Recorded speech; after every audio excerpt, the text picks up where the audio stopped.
Where's the differentiation? So try to get into vertical, really understand the needs, what needs to take place. And what's happened instead is a lot of point solutions have been developed. And it's kind of point solution stacked on point solution, because what's happening today, at least this is what I'm seeing, is we're seeing these point solutions start to reemerge, but they're point solutions wrapped as. And so who's going to have the ability to actually marry data silos, create orchestration layers?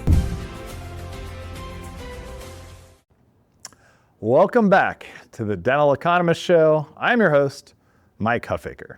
And today, a special edition Dental Economist Show. We are at the Ignite Revenue Summit for Planet DDS here in Newport Beach. And I'm joined by a longtime Planet DDS partner, Kevin Tallman, CEO of Mango Voice. Kevin, welcome to the show. Thanks, Mike. Thanks for having me. Grateful to be here and talk with you today. Yeah, absolutely. Very, very happy to have you here. Let's take a step back for a second to the origins of Mango. When was Mango originally founded? So Mango was originally founded in 2023. So we've been around for quite a while. I joined in 2017. So we've been around a little over 13 years now. Okay, awesome. So founded in 2013. 2013. 2013. Yep. Awesome. Yeah. And so you joined, so you acquired the business then? We acquired the business, yeah. Okay. Yeah. And was it always at the outset a telephony company for dental specific, or was there additional verticals being served at that moment in time? Yeah, so when I came on board, they were kind of everything to everybody. Mm-hmm. And, you know, when I got there, something I believe deeply in is verticalization. So try to get into vertical, really understand the needs, what needs to take place. I think you can just build better software and build, something that really benefits a community. And so that's when we got introduced to dental. And I'd say 2018, 2019 is when we really started to go hard into dental. Yeah, it's been pretty awesome to watch your all's growth. I joined Planet DDS in 2019, saw Mango at a show, and I'm like, what is this Mango thing? That's kind of odd. I'm curious, like when you acquired the business, was the brand already so strong where you were like, I'm keeping the name? Did you ever consider changing the name? And where did the name originate from in the first place?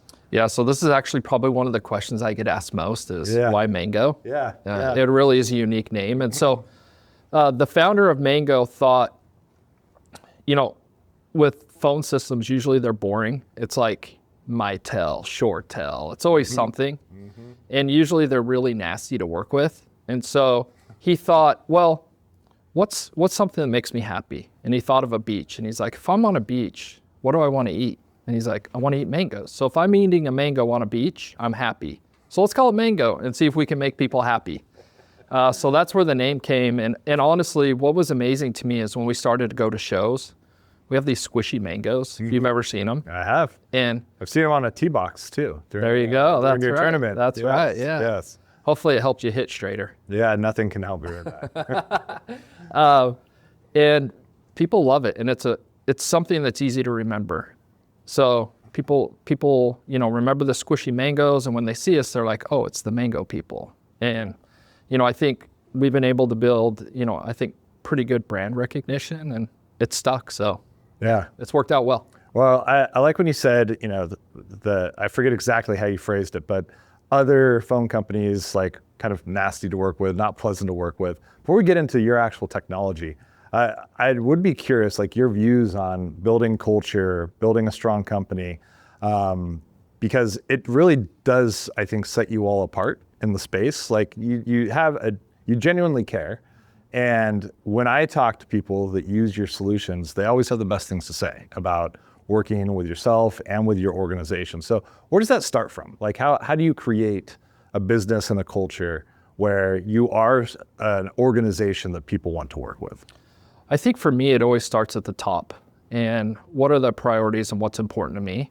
And something that means a lot to me is relationships. And I think in life, too often we look at people as transactions, which, hey, Mike, what can you do for me? How can I leverage you to try to get something I want versus, hey, Mike, I just want to get to know you and see if there's an opportunity to work here together. And is it beneficial for you and me to have this relationship? And can we help each other? And you have to be a long-term thinker. And I think a lot of leaders don't think long-term. I think they think in kind of short tranches. And so, for me, taking care not only of our partners, but our customers is something I care deeply about. So even to this day, I get messages every day from customers who, maybe are frustrated or need something, and I'll help them. And I think for me, I want to set the tone for everybody in the organization to say, hey, it's important to me. I do it every day, because you can have the best product in the world, but if you don't deliver an experience, from like onboarding, support, all those things, the product takes a backseat to that, because if people are frustrated, they don't necessarily care as much about that. And so that's something that, I've really tried to instill in the company. It's something we talk about a lot. And I think it's so important. And I think it's one of those things, especially in software, that's overlooked, because we forget who we're taking care of, right? And I see it all the time. And I think it's something that we've just hyper-focused on. And we've got buy-in, which has worked really well. Yeah, you definitely have buy-in. And, you think about maybe phones is not the sexiest thing ever. I know you're expanding into AI and a lot of other functionality, which I do want to talk about. But you all know how to have fun. And, we've gotten to work with Daniel on your team. And, I see Richard on LinkedIn. He's doing a road trip across the country with a tree and taking pictures. And you got your Jordan stuff going on. And Daniel shows up to our event and dresses like Baywatch.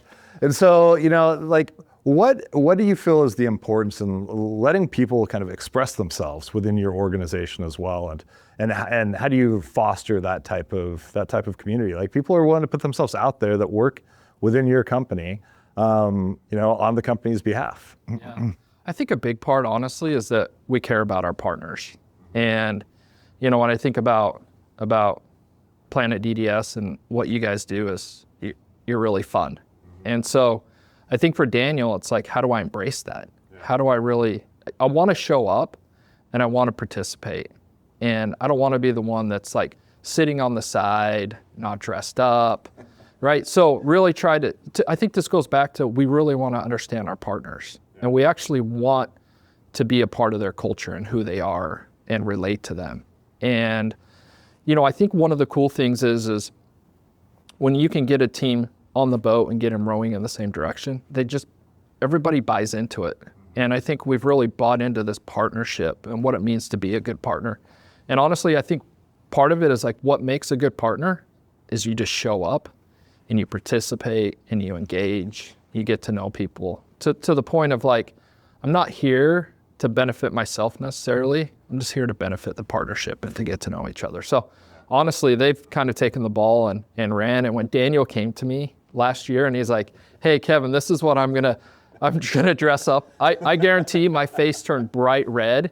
And I was probably like, oh my gosh, Daniel, like, are we sure? He's like, dude, I think so. I think this is gonna be a hit. And I think it landed okay. I'm not sure, but with our group, it absolutely landed great. Okay. So, and for those that are listening that have no idea what we're talking about, he came as Pamela Anderson to our beach party at the United event last year.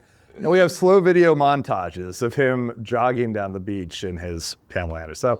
So, maybe future blackmail, I don't know, but it worked out well. It definitely landed. You created a business through partnerships, predominantly, at least at the outset. I know you do direct sales as well. When you were thinking about how you build Mango and how you grow, what went into the decision-making process for like, do we go direct? Do we go through a partner network? Do we build this entire channel ecosystem? And how did you land where you are? Yeah, I think early on, so this about us, but we don't have outside investors. Like, we're bootstrapped. Yeah. And so when you're bootstrapped, you have to get really creative. And you have to figure out, how can I scale and be really capital efficient? And it's not the only way to do it, but partnerships is one way to do that. It allows you to kind of build a lead flow and top of funnel in a pretty capital efficient way. And so optimizing that for me was really important, because I knew, hey, if we're going to bootstrap this thing, it's tough to go build, a big SDR team, a big digital marketing team.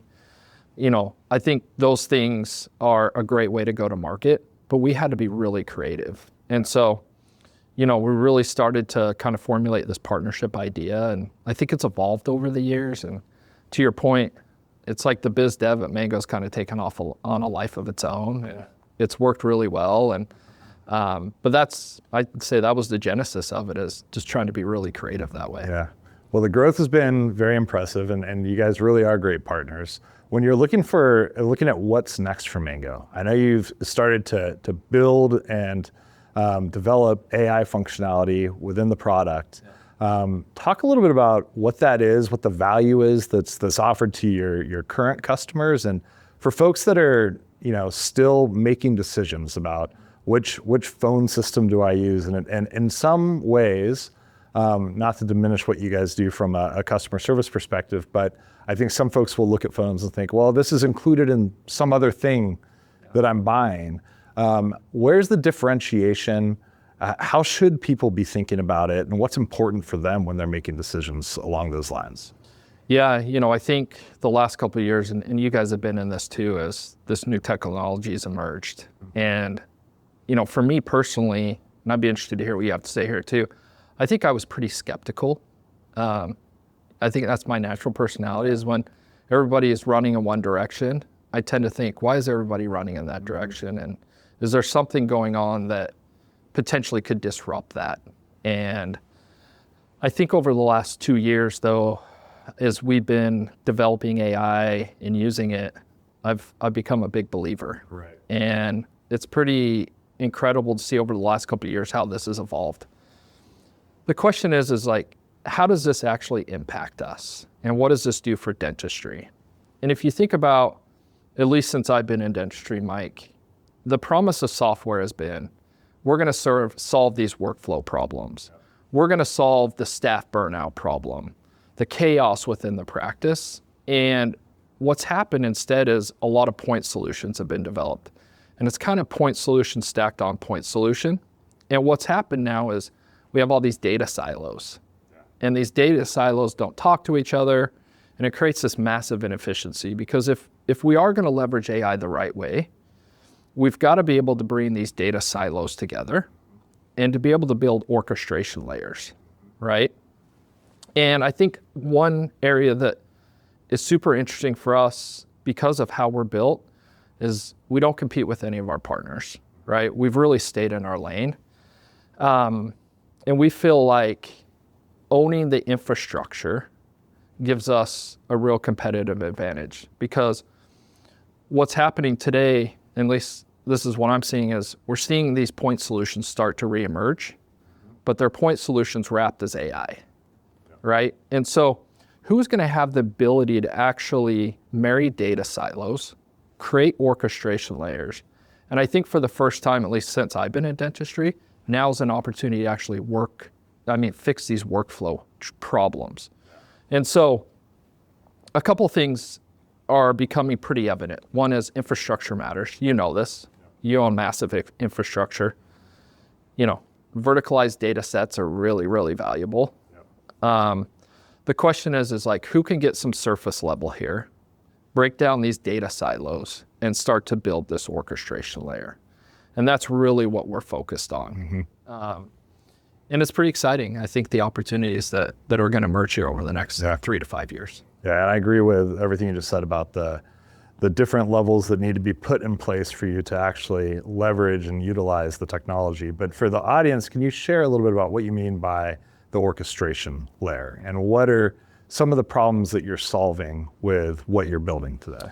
Yeah, so let's take one, for example, is, most people know this statistic, for example, is 30% of all calls into practice go unanswered, right? So how do we eliminate missed phone calls and allow those to now, is it someone scheduling, someone rescheduling? So what I mean by these data levels is the opportunity to take all the call data, for example, and imagine if we could marry that with patient acquisition data. We know where this lead came from. We have this information about them. Now with the phone call, we're gathering more information, right? And then imagine when they get into the practice and there's a treatment plan presented to them. Imagine if we knew from top of funnel all the way down every interaction that actually happened with this patient. You would know quite a bit about them, right? So taking those, and then what I mean by orchestration is it traditionally, like Mango's data would be siloed, right? Patient acquisition, treatment planning siloed. But imagine if we could marry those data sets and then you build this AI orchestration layer where it has context and it understands each piece of this data. Now all of a sudden you can actually start building AI workflows and they can actually be impactful. The problem is the billing data has been siloed from the treatment planning, which has been siloed from the phone call, which has been siloed from the patient acquisition.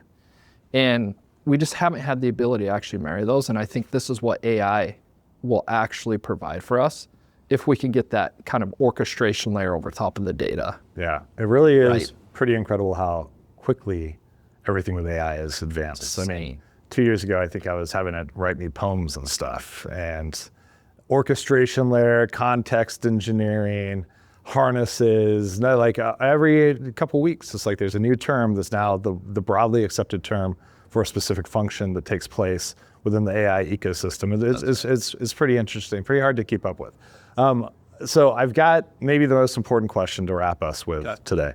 So tomorrow morning at 6 a.m., a number of us are going to be running into the Pacific Ocean as part of our annual Pacific Plunge. That's right. Are you going to be participating in this activity? Mike, you know I'm going to be there, I right? figured. I'm gonna be there in the front with you. All right. And maybe, awesome. I don't want to steal your thunder. I won't race you in first, but we'll be right there You with can, you. you can race for you. It's Okay. okay. Well, you probably beat me in a All race. right. I don't know about that, but will you be wearing the Pamela Anderson? I will not be. Listen, I don't have that. You I don't said have, anything for a partner. Well, I just don't know if maybe I have the self-confidence that Daniel has. Yeah, okay, and I can yeah. admit that. Yeah, not a problem. Hey, thank you so much for joining. Really appreciate it. I appreciate it, Mike. Thank you so much. The Dental Economist Show is brought to you by Planet DDS. To find out more about how cloud-based dental software by Planet DDS helps unleash dentists and their staff to focus on patient care, visit www.planetdds.com. Stay tuned for upcoming episodes by following wherever you listen to podcasts. Thanks for listening.